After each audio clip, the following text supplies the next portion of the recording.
Hello, Mark.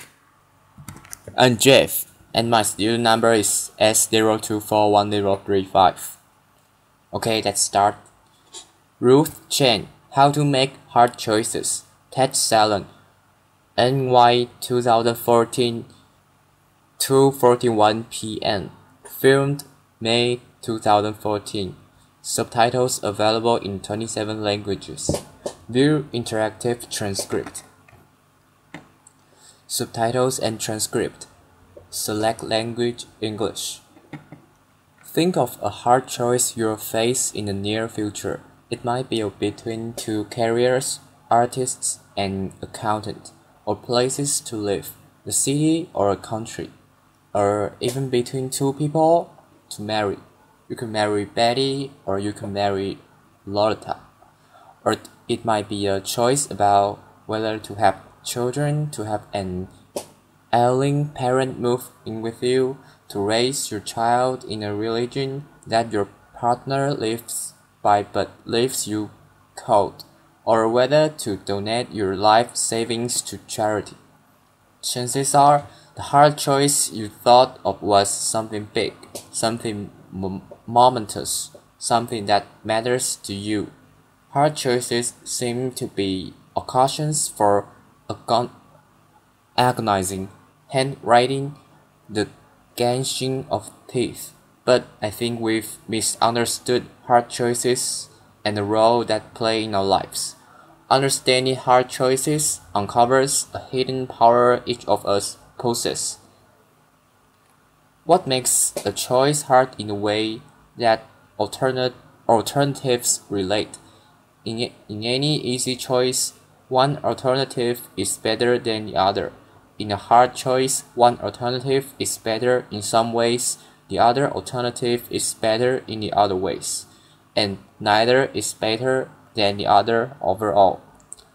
You agonize over whether to stay your current job in the city or uproot your life for more challenging work in the country because staying is better in some ways, moving is better in the others, and neither is better than the other overall. We shouldn't think that all hard choices are big. Let's say you're deciding what to have for breakfast. You could have high fiber bran cereal or a chocolate donut. Suppose what matters in the choice is tastiness and healthfulness. The cereal is better for you, the donut tastes way better, but neither is better than the other overall. A hard choice. Realizing that small choices can also be hard may make big hard choices seem less intractable. After all, we managed to figure out what to have for breakfast. Some maybe we can figure out whether to stay in the city or abroad for the new job in the country. We also shouldn't think that hard choices are hard because we are stupid. When I graduated from college, I couldn't decide between two careers, philosophy and law. I really loved philosophy.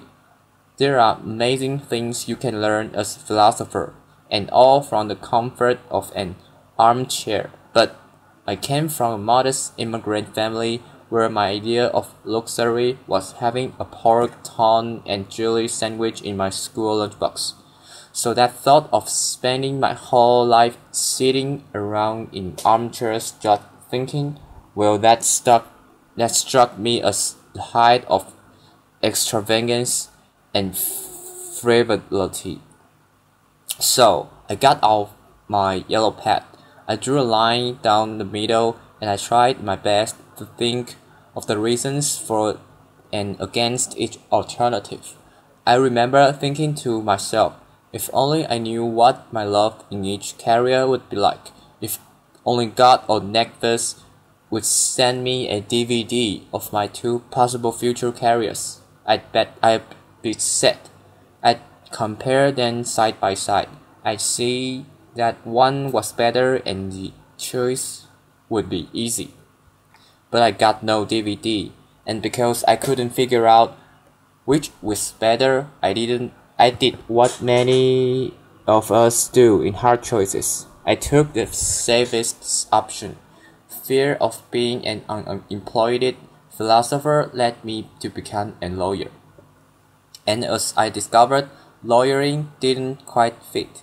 It wasn't who I was, so now I'm a philosopher and I study hard choices. And I can tell you that fear of the unknown, while a common motivational default in dealing with hard choices, rests on a misconception of them. It's a mistake to think that in hard choices, one alternative really is better than the other one, but we're too stupid to think that in hard choices, one alternative really is better than the other. Sorry, we might as well take the least risky option. Even taking two alternatives side by side with full information, a choice can be still hard. Hard choices are hard not because us or our ignorance. They're hard because there is no best option. Now, if there's no best option, if the scores don't tip in favor of one alternative over another, then surely the alternatives must be equally good. So maybe the right thing to say in hard choices is that they're between equally good options. But that can be right. If alternatives are equally good, you should just flip a coin between them, and it seems a mistake to think. Here's how you should decide between careers, places to live, people to marry. Flip a coin. Here's another reason for thinking that hard choices aren't choices between equally good options. Suppose you have a choice between two jobs. You could be an investment banker or a graphic artist. There are a variety of things that matter in such a choice, like the excitement of the work, achieving financial security, having time to raise a family, and so on. Maybe the artist's career puts you on the cutting edge of new forms of pictorial expression. Maybe the banking career puts you on the cutting edge of new forms of financial manipulation. Imagine the two jobs however you like so that neither is better than the other. Now suppose we improve one of them a bit. Suppose the bank win you adds $5 a month to your salary. Does the extra money now make a banking job better than the artist's? Not necessarily. A higher salary makes the banking job better than it was before, but it might not be enough to make being a banker better than being an artist. But if an improvement in one of the jobs doesn't make it better than the other, then the two original jobs could not have been equally good. If you start with new things that are equally good and you improve one of them, it now must be better than the other. That's not the case with options in hard choices. So now we've got a puzzle. We've got two jobs, neither is better than the other, nor are they equally good. So how are we supposed to choose? Something seems to have gone wrong here. Maybe the choice itself is problematic and comparison is impossible, but that can't be right. It's not like we're trying to choose between two things that can't be compared. We're weighing the merits of two jobs, after all, not the merit of the number 9 and a plate of fried eggs. A comparison of overall merits of two jobs is something we can make, and one we often do make.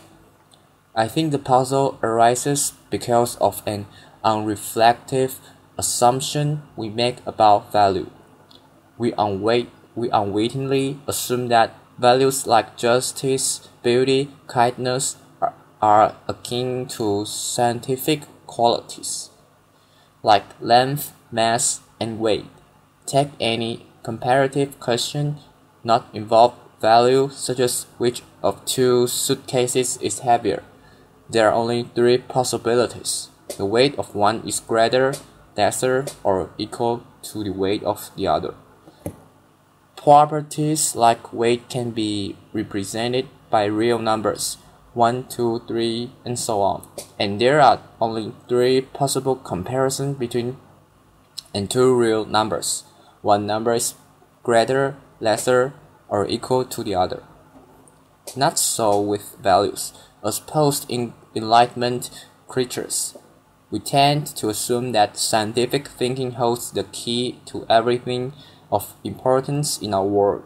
But the world of value is different from the world of science. The stuff that one word can be quantified by real numbers. The stuff of the other world can't. We shouldn't assume that the world of length and width has the same structure as the world of art, of what we should do. So, if what matters to us, a child's delight, the love you have for your partner, can be represented by real numbers, then there's no reason to believe that in choice. There are only three possibilities. That one alternative is better, worse, or equal to the other. We need to introduce a new fourth relation beyond being better, worse, or equal that describes what's going on in hard choices. I like to say that the alternatives are on a pair. When alternatives are on a pair, it may matter very much which you choose, but one alternative isn't better than the other. Rather, the alternatives are in the same neighborhood of value, in the same league of value, while at the same time being very different in a kind of value. That's why the choice is hard. Understanding hard choices in this way uncovers something about ourselves we didn't know. Each of us has the power to create reasons. Imagine a world in which every choice you face is an easy choice. That is, there's always a best alternative.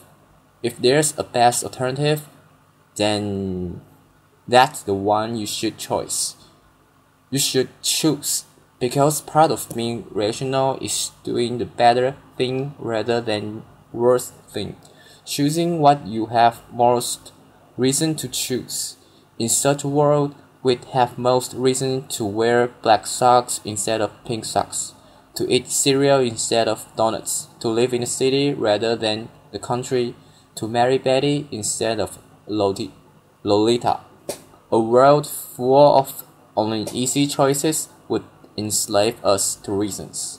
When you think about it, it's nuts to believe that the reason given to you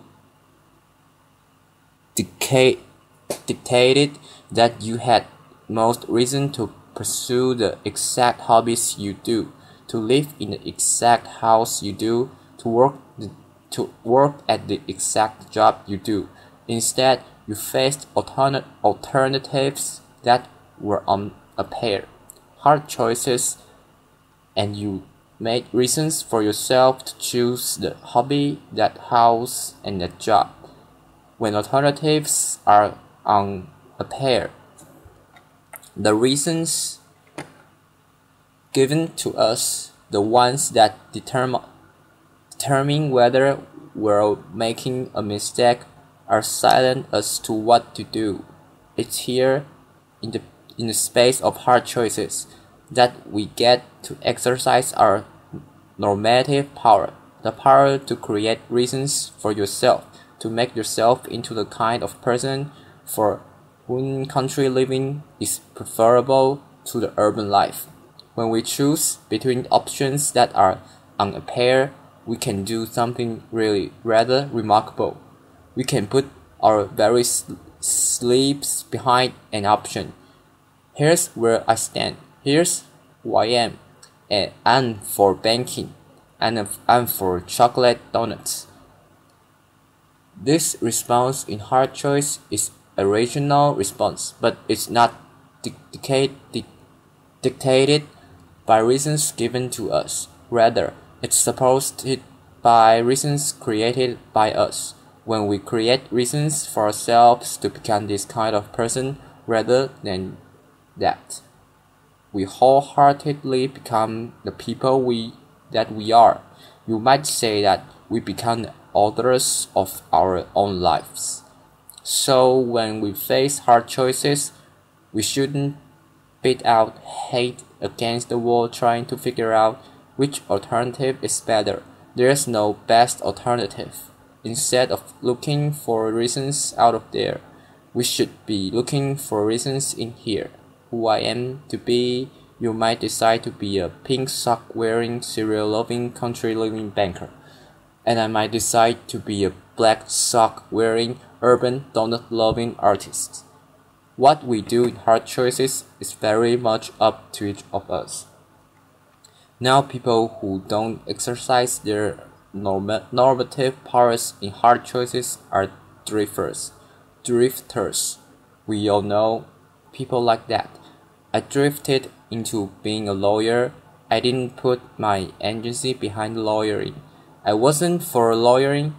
Drifters allow the world to write the story of their lives. Like they let mechanisms of reward and punishment, pats on the head, fear the easiness of an option to determine what they do. So the lesson of hard choices reflect on what you can put your agency behind, on what you can be for, and through hard choices become the person. Far from being sources of agony and dread, hard choices are precious opportunities for us to celebrate what is special about the human condition. That the reasons the govern our choices as correct or incorrect sometimes run out, and it is here in the space of hard choices that we have the power to create reasons for ourselves to become the distinctive people that we are, and that's why hard choices are not a curse but a godsend. Thank you. Applause. Okay, thank you for your listening. Bye bye.